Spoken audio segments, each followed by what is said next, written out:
Okay, yeah. See, I love this camera. It's like you can't see anything, but you can see everything. It's perfect. Hello, my name is Sarah Haynes, and today on Who Is She, we have Myra Parker. Hello, everyone. Let's get into it. So, Myra, who are you? Who am I? I am a native of Newburgh, North Carolina. Very proud of that. 252 area code, Eastern North Carolina. Born and raised, two-parent home. I have siblings from my dad's previous marriage, but I also have a brother. We were raised together. I'm close with my grandmother and my grandparents. I go to UNC. I double major in linguistics and communication studies, speech and hearing sciences minor. And I'm outgoing, I'm passionate, I'm compassionate. I also say I'm empathetic and outgoing, because that's really my culture. Like, I love to be involved on campus. Even in my previous school, I was involved with a lot of different organizations. Even my work study job, it was more so a leadership position. I was a peer mentor in which I helped students who wanted to transition to a university from our community college. Similarly, I came here and I was an orientation leader for 2 years.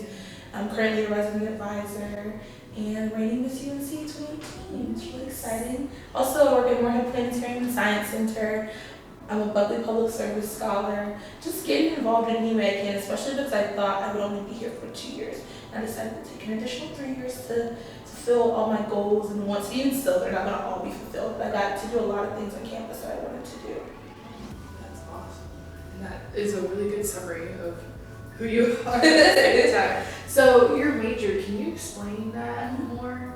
Yeah, so initially when I came into UNC, I was a music major. That's what I had coming into orientation. But because when I did enjoy music, and I do enjoy singing, so I could have went in as vocal performance, which I have to try out for that. But I more so wanted to do music therapy. That's why I wanted to be a music major. But I didn't really do my research on the major before coming here. So there's more so music education, vocal performance, and like I said, instrument, which I'm not a musician. So I was talking to my advisor in my previous school here because I'm a C-STEP student. So C-STEP stands for Carolina Students Excellence Transfer Program. And so it's supposed to help the transition for people who decide to go to community college first when you complete your associate in art or science. So I was talking to my advisor there, I was talking to my advisor here, and they were saying, well, why don't you consider linguistics? Because my minor is speech and hearing sciences, I applied to and I got into the minor. That minor is with the med school, and it's for students who are interested in pursuing speech language pathology or audiology. I was like, okay, linguistics, never heard of it. I went to public school, even second year, 2 year school, so at my community college was never really brought up. But it's the formation of language, how language works. So a lot of people think, oh, you're a linguistics major, 5 or 6 languages, which is not true at all. I am proficient in English. I can break down Spanish and verb conjugations and syntax, which is the word order, and how it works and why it works. And even with phonation and sounds, there are certain sounds that you'll never find together in English, but you'll find them in other languages. So that's more so what linguistics is, breaking down languages. I didn't know what that was until I got here. And then communication studies is my second major. And there are 4 concentrations, and I'm in the performing studies concentration. And so we look at performance as a means of social and political change, but we also look at everyday actions as a performance. So even the way you're sitting and listening, like, we know that that's normal socially for 2 people to be talking and not interrupting. And there's just certain things you don't do when you're communicating. So I think it pairs very well because I do enjoy the arts. Like I said, I wanted to do music therapy with speech language pathology, but looking at performance as a medium in which you can break down these different performative acts in society, I think that applies very well to linguistics. And then, like, communication overall, some of the classes I've had to take are how we communicate. So I know the means in which we communicate and how we use that medium of speaking, talking, performance to actually communicate. And then my minor, also speech language pathology, speech and hearing sciences for speech language pathology, is a lot about the phonation process, the respiratory system, how we actually make the utterances. So I like all of my majors and my minors. It's a lot most times. Yeah, but they all fit together so well. Yeah, they fit together very well, and they're applicable to so many different things. Right. So, interesting. So, now let's talk about what you are involved with here at UNC. I know you mentioned that you were an orientation leader. Mhm. Can you tell me more about that? For sure. So I was an orientation leader for the 2017 summer and the 2018 summer.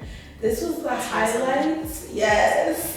The highlight of my college experience. As I said, I was a peer mentor at my old school. So what that looked like was it was a work study job, and I was able to work alongside instructors, which are like professors at the community college level, and go in with them, sometimes even co-lecture with them, come up with activities, take students on tours, really help students get acclimated to the community college and help prepare them if they wanted to transition, as I was doing at the same time. Right. So I came to UNC and I had my orientation experience. And transfer orientation is very different from first year orientation, I will say, but C-STEP gets the 2-day experience. We don't get the singing, the dancing, the skits and things like that, but we had, at all. The one about the buses. You were like, I was like, I have no clue what they're saying, but now I'm like, you need to take the RU or the U to get to where you need to be, and that's it. What if that was when I take the RU, not the SCX, or you end up by the SRC? Literally! Oh my like, gosh. The first week I used to just like, I'm gonna just get on any bus and get off when I think I'm. No, I ended up in you'll be Durham. in Carver. Yeah. It was worst mistake, yeah. So my main orientation leader at that time, I was not in like a group session with her anymore, but we still talk to this day. Hi, see ya. And then one of the guys in there, his name was Jay. He was phenomenal. Usually with linguistics, I learned early. You were the only one in the room that studied that. It's not like a common major. He was like, well, I don't know, but I don't know about linguistics, but I can pair you up with this person they know. And even at lunch and different times and spaces, like I got a lot of one-on-one time with the orientation leaders. So I was like, I could see myself doing this job. So fast forward a year after being here, I applied to the job, or actually a semester after, because you apply in the fall, and I was fortunate enough to get the job. The guy Jay, hi Jay Darden, I love you so much. He became my returner. So a returner, they help with the hiring process. They see you through that, and then they help train you to get ready for the next year if they did it for you. So yeah, it was a really great experience. This is where I got to really make Carolina my own in my own space, and you really get to influence, and I mean that in the most humble way. You really get to influence what the campus culture is going to look like. You have a lot of power and control there. Again, in the most humble way, you get to meet people from different walks of life. You get to help them with any and everything. You get to give back. It's a very selfless job, but it's so rewarding. Yeah. Okay, so the last one, Miss UNC. Yes. Tell us about the journey. The journey to the crown. Wow, so where do we start? I was like, I came to campus and I do my work, and my GPA is not where I wanted to be, but we've never been on probation. That's I work hard, I've been a leader in different capacities. And then service, as soon as I got to UNC, I got involved with Dr. Patricia Parker, she is the Department Chair of Communication Studies, which I didn't add Communication Studies till later in my coursework, but I took a first year seminar with her, and I got involved with the Elevator Women's Center and Striving Sisters Speak S3 in the community in South Esty. So I've always, wherever I've been, I've always embodied certain things from the different places and spaces. So that was one part of it. And then it came down to looking at the application and everything that was needed. So you need a service project. I was like, okay, so different from high school, what service project should I do? And so I went with food insecurity, especially just because at the root of all of the issues, there's the food. Food is like your basic need. It is. It's your basic need. It's your basic right. It goes on the ground. We shouldn't have to capitalize it and make certain people. There shouldn't be the hierarchy when it comes to food. So yeah, that's what I went with for my service project. My trainings are called 3 Ps, and thank you. And it's spelled PAS, like the food. And I think I'm gonna decide what I go with today, because we were trying to find a different P word. Ooh, okay. I know, rare release here. The first P is populations, and that's the one that my friend was like, I don't know about it, but I think populations is important because even with food deserts and different rules and laws and regulation with SNAP and EBT, those are going to be affecting certain populations more than others. So that's something that needs to be talked about. Right. The second one is policy. Policy runs everything we do, especially in America. So how can we go in and change policy? Yeah, populations, policy, as well as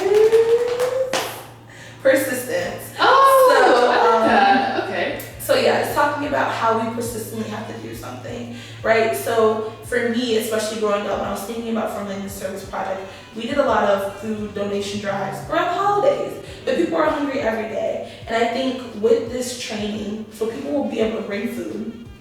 They'll be trained, we'll do different modules about like what is a food desert, so giving them different scenarios they have to work through, and being cautious about, you know, it's okay if they laugh if we have them like go through obstacle course and someone almost falls down versus laughing at what this is supposed to show you. So maybe we have like, okay, you're on the bus, oh, you missed your bus, your child's crying, your child's sick, you have this much money, EBT, like going through a scenario like that. So that's what I'm really excited to train. I want it to be as hands-on as possible. Right. And so yeah, people bring food, they come to the training, and then they make a pledge. So the 3 P's, there are a lot of P's that go on, but the 3 P's that are the ones that those are like our pillars, and then they're pledging to be an advocate and to persistently fight the good fight to try and get food in places that it needs to go. To the people. To the people, to the population. Well, that's amazing.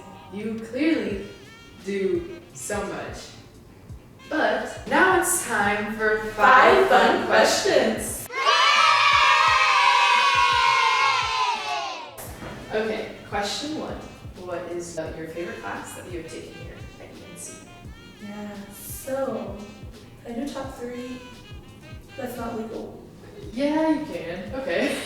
I really enjoy history of hip hop with Dr. Massenberg. That's a triple AD class, African American, African Diaspora Studies.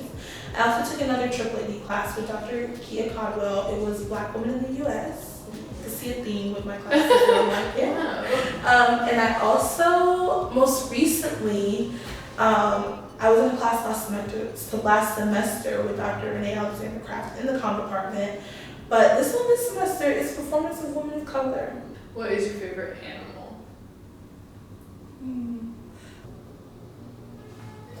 I think today, the animal I like today is, I'm gonna go with flamingo. Flamingos is heavy on my heart right now. Why?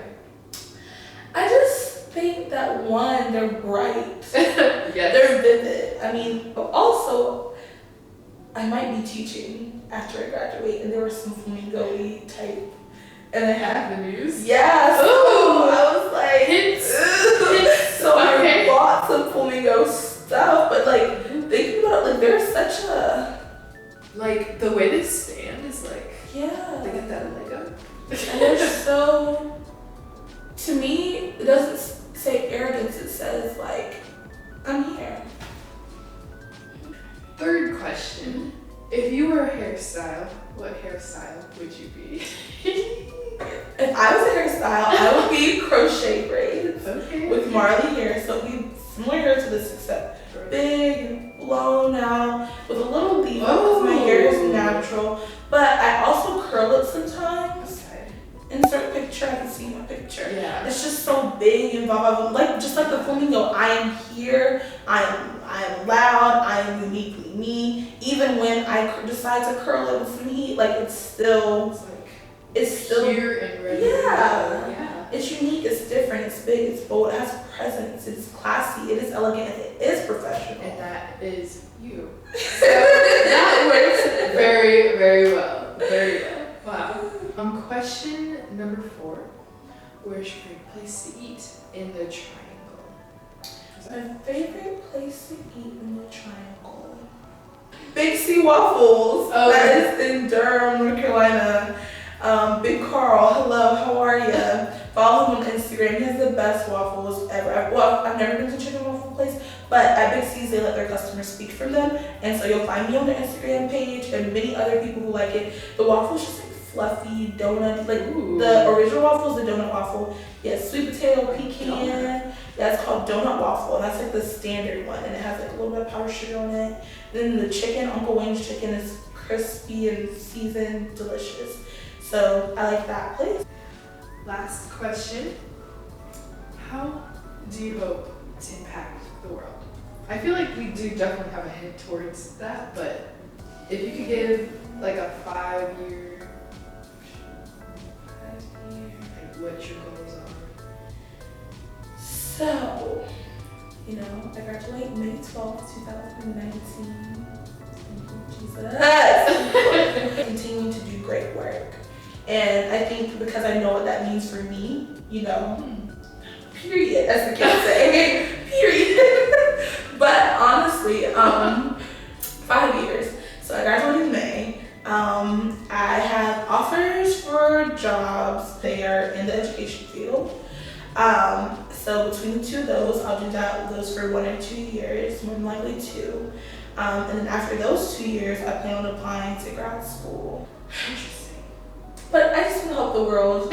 Short answer. Help me, help you, help me at the world on Twitter. Well, Myra, thank you so much for being here. It was so wonderful to talk to you and learn more about you. Just from meeting you, you're so inspirational and you do so much. It's really motivating for me, and I think it'll be very motivating to some viewers. So thank you. Thank you. Thank you all. Thank you guys for watching Who Is She? We'll have another video coming soon, so keep on the lookout. Thank you. Bye. Bye.